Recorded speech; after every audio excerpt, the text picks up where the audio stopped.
আসসালামু আলাইকুম। দেখেন এই যে আমার পাশে আমি যেখানে দাঁড়িয়ে আছি এটা কিন্তু একজনের সীমানা। এটা একজনের জায়গার সীমানা।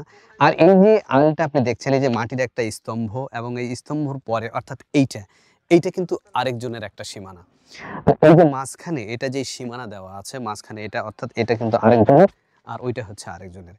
এই যে সীমানাটা আছে ঠিক এইরকম আমাদের প্রত্যেকের জীবনের একটা সীমানা আছে। প্রত্যেকের জীবনের একটা প্রাচীর আছে। আপনি যদি আপনার জীবনের সেই সীমানাটা অতিক্রম করে চলে যান তাহলে কিন্তু আপনাকে খেসারত দিতে হতে পারে। তো আমরা যখন চলবো, আমরা যখন ফিরবো আমাদের একটা ভাবনা থাকা উচিত যে প্রত্যেকটা মানুষের জীবনের কিন্তু একটা প্রাচীর আছে, একটা সীমানা আছে। আপনি কোনটা করতে পারবেন বা কোনটা আপনি করতে পারবেন না। আপনার কোনটা করা আপনার জন্য উচিত বা কোনটা আপনার জন্য উচিত হবে না। এর কিন্তু একটা সীমানা কিন্তু নির্দিষ্ট করা আছে। আপনি যদি সেই সীমানা টপকে যান তাহলে কিন্তু আপনার জন্য খুব একটা সুবিধা হবে না। তাই প্রত্যেককেই আপনারা চিন্তা করবেন যে আপনার জীবনের বা আপনার সীমানাটা কতদূর।